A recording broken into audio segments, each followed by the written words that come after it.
রাসূল সাল্লাল্লাহু আলাইহি সাল্লাম বললেন, গলায় তাবিজ ঝুলানো শিরক, মান তাআল্লাকা তামিমা ফাকাদ আশরাকা। কেউ যদি তাবিজ ঝুলায় তাহলে ও শিরক করলো। যে কোনো তাবিজ, যে কোনো মাদুলি, কোরআন মাজিদের আয়াত লিখে তাবিজ ঝুলালে ডবল অন্যায় হয়। কোরআন মাজিদ কারো গলায় ঝুলে পায়খানায় যাওয়ার জন্য আসেনি, গলায় ঝুলে পেশাবখানায় যাওয়ার জন্য আসেনি। যে কোনো অন্যায় করবে কোরআন মাজিদের আয়াত গলায় করে, এটা নয়।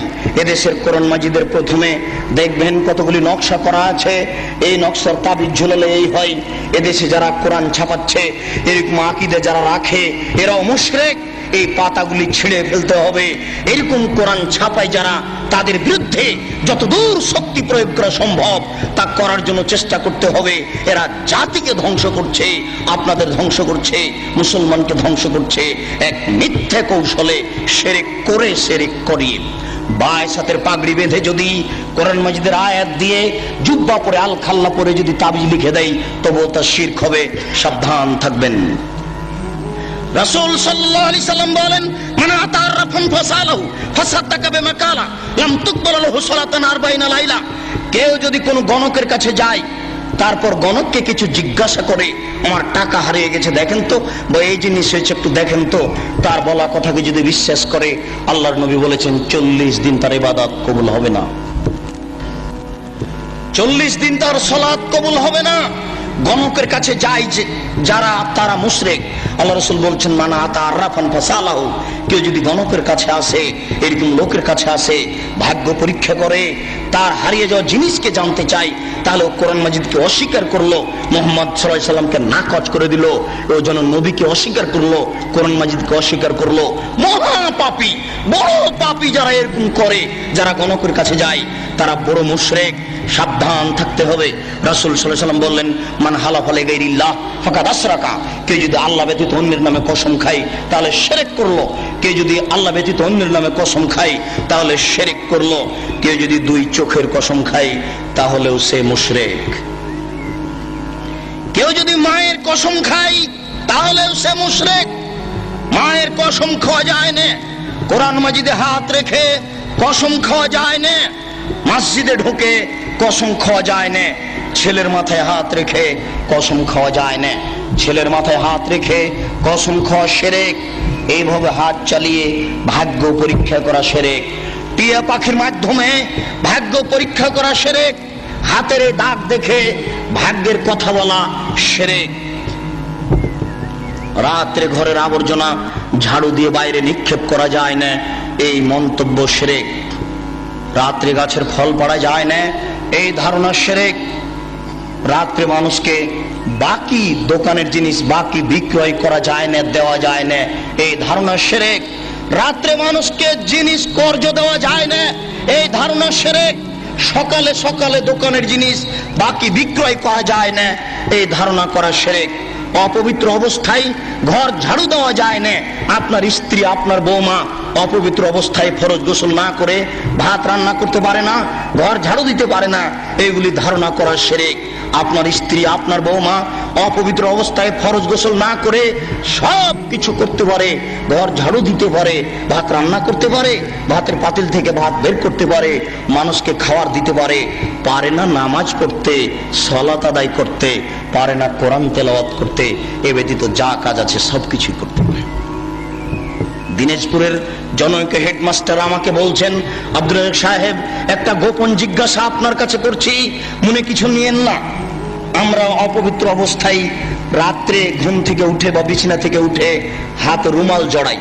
হাতে রুমাল জড়ানোর পরে ওই যে দরজাতে যে খিল আছে, বন্ধ করা আছে খিল, ওটা বুঝেন কি? ওই খিলটা হাতে গামছা জড়ানো অবস্থায় খুলি, কেননা এ হাত যদি কাঠের সাথে লেগে যায় তাহলে কাঠ অভিশাপ করবে। একজন হেডমাস্টারের কি আকীদা! তারপরে বললেন, এই যে বাড়ির বাহির পর্যন্ত, স্যান্ডেল পর্যন্ত চকি থেকে নিয়ে এখানে চটছালা বিছিয়ে রেখেছি, অপবিত্র অবস্থায় যদি পা মাটিতে রেখে দিই তাহলে মাটি অভিশাপ করবে, এই জন্য বিছান থেকে স্যান্ডেল পর্যন্ত চটছালা বিছিয়ে রেখেছি, চটছালার উপর দিয়ে গিয়ে স্যান্ডেল পরব। একজন মাস্টারের আকীদা এরূপ। এই দেশে এরকম আকীদা চলে। গরুকে লাথি মারা যায় না, এই ধারণা শিরক। ধানের উপর দিয়ে জুতা পায়ে দিয়ে হাঁটা যায় না, এই ধারণা শিরক। হাত থেকে গ্লাস পড়ে গেলে কুটুম্ব আসতে পারে, এই ধারণা শিরক। ঘরের উপরে কাক ডাকছে কেউ আসতে পারে, এই ধারণা শিরক। তুলসীর গাছ উঠিয়ে ফেললে বা তুলসীর গাছ ভেঙে ফেললে বা তাতে লাথি মারলে ক্ষতি হতে পারে, এই ধারণা শিরক। এমন দুনিয়াতে কাজ ও কর্ম আছে যেগুলি করলে এই হতে পারে, এই হতে পারে, এরকম নামে যত মন্তব্য আছে এইগুলি সব শিরকের অন্তর্ভুক্ত। সাবধান থাকুন। রাসূল সাল্লাল্লাহু আলাইহি সাল্লামের ভাষায় বোঝা যাচ্ছে ছবি ও মূর্তি হচ্ছে শিরকের উৎস। আল্লাহ রাসূলের কথাই বোঝা যাচ্ছে ছবি ও মূর্তি হচ্ছে শিরকের উৎস। আলী রাদিয়াল্লাহু তাআলা আনহু বলেন, রাসূল সাল্লাল্লাহু আলাইহি সাল্লাম এক বৈঠকে বললেন, আলী লা তাদু তিনসালান ইল্লা তামাস্তাহু ওয়ালা কাবরান মুশরিফান ইল্লা শাওয়াইতাহু। আলী তুমি ছাড়বে না কোনো উঁচু কবর, সবকে ভেঙে সামান করে দাও। আলী তুমি ছাড়বে না কোনো ছবি মূর্তি, সবকে ভেঙে খান খান করে দাও, চৌচির করে দাও। বাড়িতে যে নেতা নেত্রীর ছবি ঝুলে রেখেছেন, এরকম ছবিকে সম্মান করা শিরক। পিতামাতার যে ছবি আপনি বাড়িতে ঝুলে রেখেছেন, এরকম ছবিকে সম্মান করা শিরক, ছবিকে মূল্যায়ন করা শিরক। আপনার ছেলে মেয়ের পাসপোর্ট সাইজের ছবি রেখে, আপনার ছেলে মেয়ের লেখাপড়ার জন্য, পরীক্ষা দেওয়ার জন্য পাসপোর্ট সাইজের ছবি রেখে বাড়িতে যত ছবি আছে অ্যালবামের সমস্ত ছবির মুখের উপরে লাথি মেরে সবকে ছিঁড়ে চৌচির করে দিতে হবে, পানিতে আগুনে পুড়িয়ে দিতে হবে, পানিতে ফেলে দিতে হবে।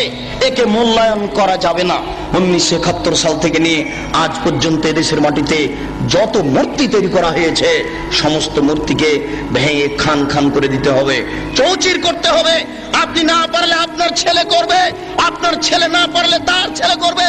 কেউ যদি ভাঙতে না পারে, তাহলে যেদিন ঈসা আলাইহিস সালাম আসবেন, সেদিন এদেশের ছবি মূর্তিকে লাথি মেরে ভেঙে চৌচির করে দিবেন। সেদিন কোনো মায়ের বেটা ঠেকাতে পারবে না। কেন? আল্লাহ রাসূল বলেছেন, ইয়াদখুলুল ইসলাম ফি কুল্লি বাইতি মাতারিন ওয়া বারিন ওয়া ইজ্জি আজিজিন ওয়া জুল্লি জালালিন। প্রত্যেক ইটের বাড়িতে ইসলাম প্রবেশ করবে, প্রত্যেক খড়ের বাড়িতে ইসলাম প্রবেশ করবে, শহরের বাড়িতে ইসলাম প্রবেশ করবে, গ্রামের বাড়িতে ইসলাম প্রবেশ করবে। সম্মান সহকারে, না অপমান সহকারে। সবাই যদি ইসলাম মেনে নেয় তাহলে মর্যাদার হানি হবে না, আর যদি ইসলাম না মানে তাহলে পিটিয়ে ইসলাম গ্রহণ করতে বাধ্য করা হবে, ব্যক্তিকেই পিটিয়ে বাধ্য করা হবে। তাহলে ছবি মূর্তিকে সে সম্মান দেবে কি করে? ছবি মূর্তিকে সম্মান করা শিরক, মূল্যায়ন করা শিরক। আজ এখান থেকে উঠে বাড়িতে ঢুকে শোকেজে যত পুতুল আছে, যত ছবি মূর্তি আছে, আপনার আমেরিকা থেকে আনা যদি সোনার হরিণ হয়, তবু লাথি মেরে ভেঙে চৌচির করতে হবে। ওকে মূল্যায়ন করা যাবে না। ছবি মূর্তিকে মূল্যায়ন করা শিরক। জন্মদিবস পালন করা শিরক, মৃত্যু দিবস পালন করা শিরক, 16 ডিসেম্বর পালন করা শিরক, 21শে ফেব্রুয়ারি পালন করা শিরক, 26শে মার্চ পালন করা শিরক, পহেলা বৈশাখ পালন করা শিরক, কবরে ফুল চড়ানো শিরক, শহীদ মিনারে ফুল চড়ানো শিরক। 21শে ফেব্রুয়ারি যদি সারা বাংলাদেশের নারী পুরুষ পায়ের জুতা খুলে হাতে ফুল নিয়ে বরকতের কবরে দেয়, শহীদ মিনারে দেয়, তাহলে কি তারা বরকতের 1 পয়সা উপকার করতে পারবে?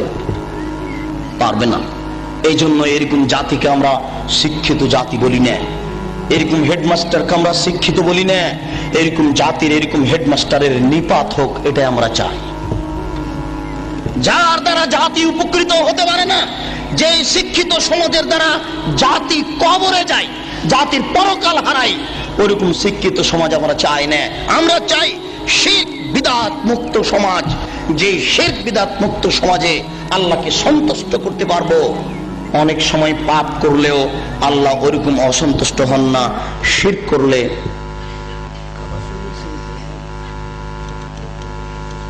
কাবা শরীফে যদি শিরক থাকে তবুও শিরক, কাবা শরীফে যদি ছবি থাকে তবুও শিরক। পৃথিবীর যেখানে ছবি থাক না কেন অবশ্যই তা শিরক। যেখানেই থাক না কেন, কাবা শরীফের ছবি মূর্তি ছিল, অনেক মূর্তি ছিল সেখানে। হবল নামে একটা মূর্তি ছিল কাবা শরীফের ঘরের পাশে, হবল, সেটাই বেশি মূল্যায়ন কর। সেই হবল মূর্তির পাশে ছিল একটা পাতিল, সেই পাতিলে ছিল 3টা খড়ি, অর্ধ হাত হোক আর 1 হাত হোক 3টা খড়ি ছিল।